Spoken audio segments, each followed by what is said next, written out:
Hello बच्चों, class 9 की lecture series में आपका स्वागत है। आज की इस वीडियो में हम प्रश्नावली 2.1 स्टार्ट करेंगे और इसमें टोटल 5 क्वेश्चन हैं। तो एक-एक करके हम सारे क्वेश्चन डिस्कस करेंगे। तो देखो आज का पहला क्वेश्चन क्या दिया है। देखो इसमें दिया है कि निम्नलिखित व्यंजकों में कौन-कौन एक चर में बहुपद है और कौन-कौन नहीं। कारण के साथ अपने उत्तर दीजिए। अब देखो इन क्वेश्चनों को करने से पहले कुछ चीज़ें आपको इसमें पता होनी चाहिए। जैसे सबसे पहले तो आपको ये पता होना चाहिए कि ये चरपद क्या होता है और साथ ही साथ बहुपद के बारे में जानकारी होनी चाहिए। तो पहले हम इनके बारे में समझते हैं, उसके बाद हम क्वेश्चन सॉल्व करेंगे तो बड़ी आसानी से सारी चीज़ें क्लियर हो जाएँगी। ठीक है? तो एक-एक करके सारी चीज़ें डिस्कस कर लेते हैं एक बार। देखो सबसे पहले आता है पद। अब सिंपल सी लैंग्वेज में मैंने यहाँ पे लिखा है कि एक संख्या और एक अक्षर का जब आपस में गुणा किया जाता है, तो वो पद कहलाता है। जैसे 2x, तो यहाँ पे आपको दिख रहा होगा ये जो 2 है, ये क्या है यहाँ पे संख्या है और साथ में ये जो x है, ये अक्षर है। इसकी जगह पे ऐसे 2x की जगह पे 2y भी हो सकता है या 5z भी हो सकता है। मतलब एक संख्या होनी चाहिए और एक नंबर होना चाहिए और इन दोनों को आपस में गुणा किया जाना चाहिए। 2x को मैं ऐसे लिख सकता हूँ 2 गुणा x। तो पहली चीज़ तो सिंपल सा आपको ये ध्यान रखना है, ठीक है? पद क्या होता है? जिसमें एक संख्या होती है और एक अक्षर होता है। और जैसे यहाँ पे अक्षर है, अक्षर के साथ में ये जो संख्या है इसको बोलते हैं गुणांक। जैसे आपको नाम ही से पता लग रहा होगा, गुणांक मतलब गुणा किया गया अंक। क्या गुणा किया गया अंक है यहाँ पे? 2 है, तो ये 2 इसका गुणांक हो जाएगा, ठीक है? अब पद के बाद आगे आता है बहुपद। जैसे इसके नाम ही से पता लग रहा होगा, देखो पद तो मैंने आपको बता दिया ना। पद क्या होता है? जिसमें एक संख्या होती है और एक अक्षर होता है और बहु का मतलब बहुत सारे पद। तो बहुत सारे पदों को जब आपस में या तो जोड़ा जाएगा या इसको घटाएँगे। जैसे कहीं पे मैं लिखता हूँ 2x plus 3x square plus 3x। तो ये आपको दिख रहा होगा यहाँ पे ये क्या हो गया? बहुत सारे पद हो गए। एक पद ये हो गया, एक पद ये हो गया, एक पद ये हो गया और इनको आपस में क्या किया गया है? जोड़ा गया है। आप चाहें तो इसमें घटा भी सकते हैं, ठीक है? इस प्रकार से आप लिख सकते हैं। तो ये बहुत सारे इसके पद हो गए और पद क्या होगा? जिसमें देखो एक अक्षर है, एक संख्या है। यहाँ पे भी आपको दिख रहा होगा एक अक्षर है, एक संख्या है, एक अक्षर है, एक संख्या है, ठीक है? और अगर कहीं पे केवल हम 2 लिखते हैं, तो ये भी एक पद है। क्योंकि अब जो x है, यहाँ पे x लिखो, y लिखो, कुछ भी लिख सकते हैं। इसकी घात क्या है यहाँ पे? इसकी घात है 0। क्योंकि किसी भी संख्या, कोई भी चीज़ है उसकी घात अगर 0 होती है, उसका मतलब इसकी जगह पे मैं क्या लिख सकता हूँ? 1 लिख सकता हूँ। तो ये हो जाएगा 2 गुणा 1, तो लास्ट में उत्तर 2 ही आएगा। तो ये चीज़ भी आपको समझनी है, ठीक है? तो पद के बारे में आपको जानकारी होगी, बहुपद के बारे में भी जानकारी होगी। इसके बाद आगे आता है बहुपद के प्रकार। बहुपद के कितने मेनली बहुत सारे प्रकार होते हैं, पर आपकी बुक्स में केवल 2-3 प्रकार दिए गए हैं। सबसे पहले आपको नाम ही से पता लग रहा होगा, इसमें लिखा है एक पदीय, मतलब जिसमें केवल एक पद होता है। जैसे 2x ये केवल एक पद है। जैसे केवल 2 लिखो, ये भी एक पद है। जैसे 3x ये भी एक पद है। जैसे कि 5y, ठीक है? अब अक्षर x हो सकता है, y हो सकता है, कुछ भी हो सकता है। तो ये सारे क्या हो जाएँगे? एक पदीय हो जाएँगे, ठीक? वैसे ही द्विपदीय, द्वि का मतलब होगा 2, पदीय का मतलब होगा पद। जिसमें 2 पद होंगे, जैसे मैं लिख सकता हूँ 3x का वर्ग धन 3x। तो ये 2 पद हो गए। देखो एक पद ये वाला है, एक पद ये वाला है। वैसे ही मैं लिख सकता हूँ 5y का वर्ग धन 5y की घात 4। तो ये भी कितने पद हो गए? देखो यहाँ पे दिख रहा होगा 2 पद हो गए, ठीक है? तो द्विपदीय भी आपको समझ में आ गया होगा और तीसरा होता है त्रिपदीय, मतलब जिसमें 3 पद होते हैं। जैसे इसी को और आगे मैं बढ़ाऊँ तो यहाँ पे लिख सकता हूँ 3x का वर्ग धन 3x धन 2। तो ये हमारे पहला पद ये हो गया, दूसरा पद ये हो गया, तीसरा पद ये हो गया। अब आपको यहाँ पे कन्फ्यूज़न नहीं होना है कि मैंने पद के लिए बोला एक संख्या है, एक अक्षर है। तो यहाँ पे x मतलब अक्षर तो है नहीं, तो इसके लिए हम क्या कर सकते हैं? x की घात 0 लिख सकते हैं, जो कि मैंने यहाँ पे आपको समझाया था। ठीक है? तो ये सारी चीज़ें होगी। तो यहाँ तक तो आपको कोई दिक्कत नहीं होगी। अब उसके बाद अगला आता है घात। जो बहुपद की घात होती है, पहले उसके बारे में भी थोड़ा समझ लेते हैं। तो देखो बहुपद की जो घात होती है, वो उसकी सबसे बड़ी संख्या होती है। सबसे बड़ी संख्या का मतलब जैसे यहाँ पे x दिया है, तो x की सबसे बड़ी संख्या क्या है इसमें? देखो यहाँ पे 4 है, यहाँ पे 5 है, यहाँ पे 3 है। तो x की घात में सबसे बड़ी संख्या है 5। तो ये जो बहुपद है, इसकी जो घात हो जाएगी, वो हो जाएगी हमारी कितनी? 5। सिंपल सा ये आपको चीज़ ध्यान रखनी है। और घात के बारे में एक और चीज़ आपको पता होनी चाहिए। जो कि मैंने यहाँ पे दिया भी है नोट करके, कि बहुपद की जो घात होती है वो हमेशा पूर्ण संख्या होगी। ऐसे नहीं होगा यहाँ पे घात में कि वर्गमूल आ रहा है या कोई ऋणात्मक संख्या आ रही है, ऐसे बिल्कुल भी नहीं होगा। और पूर्ण संख्या तो आपको पता होगी ना, पूर्ण संख्या कहाँ से शुरू होती है? 0 से शुरू होती है। 0 हो सकता है, 1, 2, 3, 4, 5 कुछ भी हो सकता है, बट वर्गमूल नहीं हो सकता है और ऋणात्मक संख्या नहीं हो सकती, और साथ में भिन्न में भी नहीं हो सकता। ये जैसे 3/2 दिया है, तो ये भी इसकी घात में नहीं आएगा। अगर कहीं पे घात में इस प्रकार से भिन्न आती है, ऋणात्मक संख्या आती है या वर्गमूल वाली संख्या आती है, तो उसको हम बहुपद नहीं बोलेंगे। ठीक है? ये चीज़ भी आपको ध्यान रखनी है। तो इतनी सारी चीज़ें क्लियर हो गई। अब ये जो घात है, ये भी 3 प्रकार की होती है। एक होती है रेखीय, रेखीय का मतलब जिसकी घात जिसकी सबसे बड़ी घात 1 होती है, उसको बोलेंगे रेखीय। द्विघात मतलब जिसकी सबसे बड़ी घात 2 होती है, उसको बोलेंगे द्विघात। और त्रिघात का मतलब जिसकी सबसे बड़ी घात 3 होती है, उसको त्रिघाती बोलते हैं। सबसे बड़ी घात का मतलब यहाँ पे जो x है या y है, जिसके साथ भी होगा, वो सबसे बड़ी पावर, सबसे बड़ी घात कितनी होनी चाहिए? त्रिघात के लिए यहाँ पे सबसे बड़ी घात 3 होनी चाहिए। ठीक है? अब जैसे यहाँ पे सबसे बड़ी घात 5 है, तो इसको पंचघाती कह सकते हैं। तो फिलहाल आपकी बुक्स में इतनी ही चीज़ें हैं, ये चीज़ें आपको ध्यान रखनी है। अब देखो ये सारी चीज़ें अगर आपको क्लियर होगी, तो प्रश्नावली 2.1 के जितने भी क्वेश्चन हैं, वो सारे आप बड़ी आसानी से हल कर लोगे। ठीक है? किसी में भी कोई डाउट नहीं आने वाला। तो अब शुरू करते हैं पहला क्वेश्चन। देखो इसमें क्या दिया है, और यहाँ पे आपको ये भी ध्यान रखना है। देखो यहाँ पे चर दिया है, इसके बारे में मैं बता देता हूँ। देखो चर क्या होता है? ये जो संख्या होती है, मतलब ये मैंने आपको बताया ना कि एक संख्या होगी, एक अक्षर होगा। तो ये जो अक्षर होता है, इसको बोलते हैं चर, और ये जो संख्या होती है, इसको बोलते हैं अचर। बस सिंपल सा इतनी चीज़ें हैं कि चर क्या होगा कि कोई भी अक्षर जो होता है उसको चर बोलते हैं। जैसे एक्स हो गया, तो एक्स एक चर हो गया। वैसे वाई हो गया, वाई भी एक चर हो गया। जेड हो गया, जेड भी एक चर हो गया। तो इसमें हमें देखना है कि केवल एक चर होना चाहिए। मतलब पूरी जो जैसे क्वेश्चन है उसमें पूरा एक ही चर होना चाहिए। जैसे आपको दिख रहा होगा यहाँ पे एक्स यहाँ भी है, एक्स यहाँ भी है, यानी पूरे में कितना है? एक ही चर है जो कि एक्स है। अब यहाँ पे आपको दिख रहा होगा, ये देखो यहाँ पे कितने चर हो गए? एक चर ये हो गया, एक ये हो गया, एक ये हो गया, तो कितने चर हैं? 3 चर हैं, जबकि हमें निकालना क्या है? एक चर में बहुपद निकालना है। तो अब देखो आपको चर के बारे में भी पता चल गया, बहुपद के बारे में भी पता चल गया। तो अब हमें इन क्वेश्चनों को सॉल्व करना है। तो पहला क्वेश्चन इसमें दिया है 4x की घात 2 ऋण 3x धन 7। अब देखो ये एक चर है कि नहीं है, पहले तो हमें ये देखना है। तो यहाँ पे देखो x केवल x ही है, तो इसका मतलब एक चर है। साथ में हमें ये भी चेक करना है ये बहुपद होगा कि नहीं होगा। तो बहुपद के लिए मैंने आपको क्या बोला था कि जो बहुपद की घात है वो हमेशा एक पूर्ण संख्या होनी चाहिए। यहाँ पे देखो एक पूर्ण संख्या है, यहाँ पे x की घात कुछ नहीं है मतलब 1 है, और यहाँ पे x की घात कुछ नहीं है मतलब x की घात 0 हम ले सकते हैं। तो ये देखो एक बहुपद है जो कि आपको दिख रहा होगा, एक पद ये वाला है, एक पद ये वाला है, एक पद ये वाला है, तो 3 पद है तो त्रिपदीय हो जाएगा। और चर कितने हैं? केवल x है, तो एक चर हो गया। ठीक है? तो यहाँ पे इसको लिख सकते हैं हम एक चर में बहुपद। तो पहला पार्ट यहाँ पे कंप्लीट होता है। वैसे दूसरा पार्ट आपको दिख रहा होगा, यहाँ पे y की घात 2 धन वर्गमूल 2। ठीक है? अब देखो ये चीज़ आपको ध्यान रखनी है कि जैसे मैंने आपको बोला ना कि कोई भी संख्या होनी चाहिए, तो ये वर्गमूल में है। वर्गमूल केवल किसके साथ में नहीं होना चाहिए?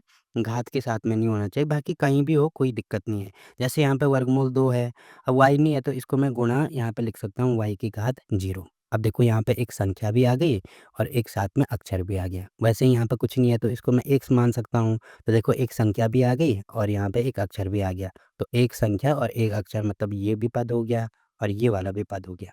ठीक है? अब देखो ये बहुपद है कि नहीं है, जो कि आपको दिख रहा होगा कि बहुपद में घात हमेशा क्या होती है? पूर्ण संख्या होती है। तो यहाँ पे देखो 0 है, यहाँ पे 2 है, मतलब पूर्ण संख्या है, और साथ में एक चर है कि नहीं है? देखो यहाँ पे y यहाँ पे भी आ रहा है, y यहाँ पे भी आ रहा है। तो इसका मतलब ये भी क्या है? एक चर में बहुपद है, तो यहाँ पे भी मैं लिख दूँगा एक चर में बहुपद। तो ये दूसरा पार्ट भी हो गया।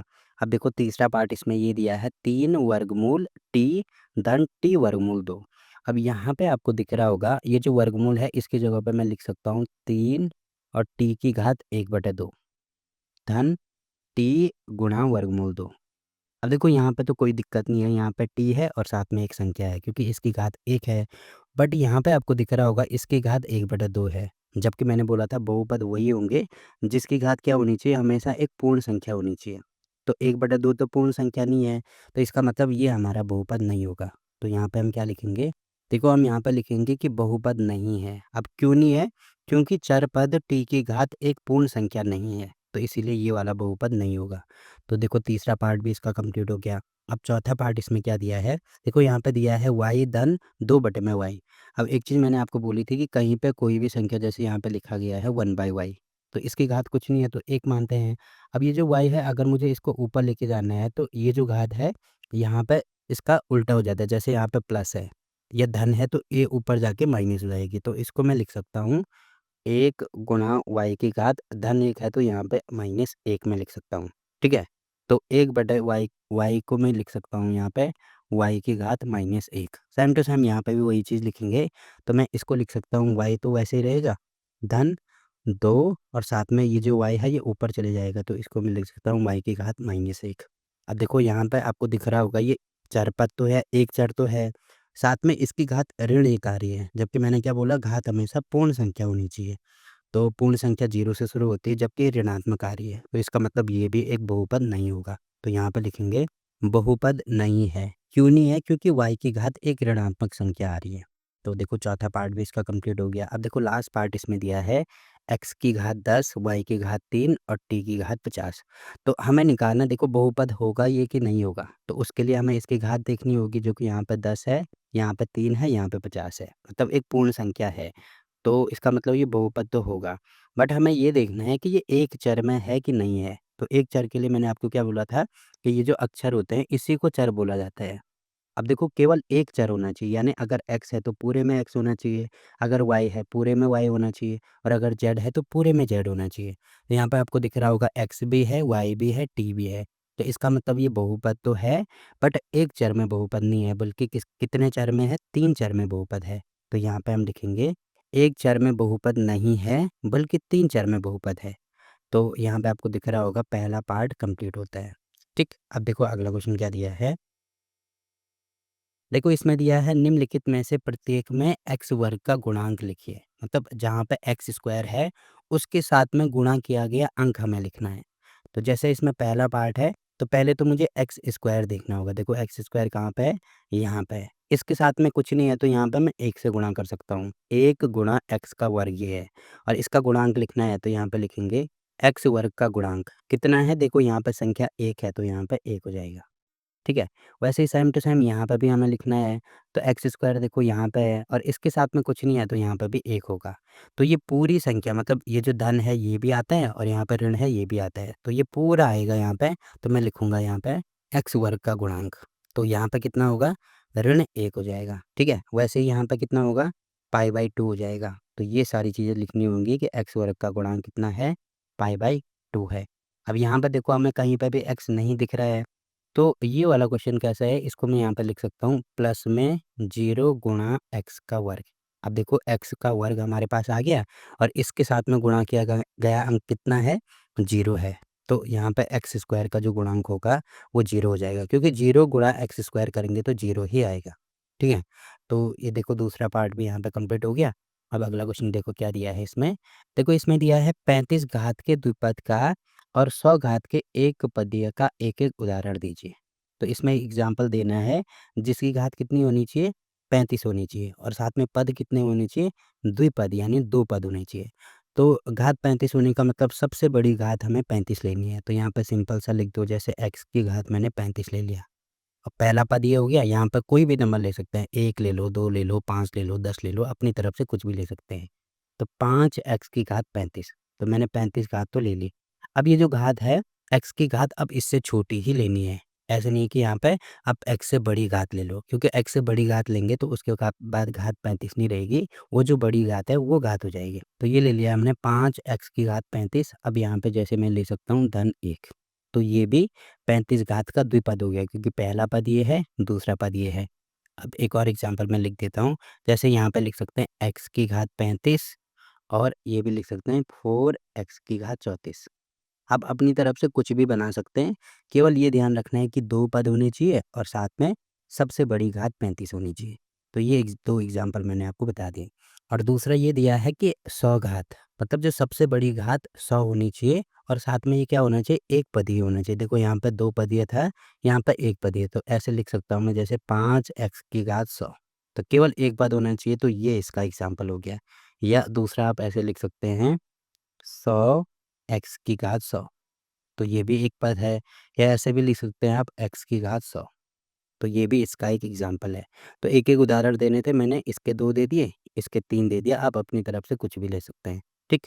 तो तीसरा क्वेश्चन भी यहाँ पे कंप्लीट होता है। अब देखो अगला क्वेश्चन क्या दिया है इसमें, देखो इसमें दिया है कि निम्नलिखित बहुपदों में से प्रत्येक बहुपद की घात लिखिए। जो पावर है वो हमें लिखनी है। तो जैसा पहला पार्ट इसमें दिया है, इसकी घात कितनी हो जाएगी?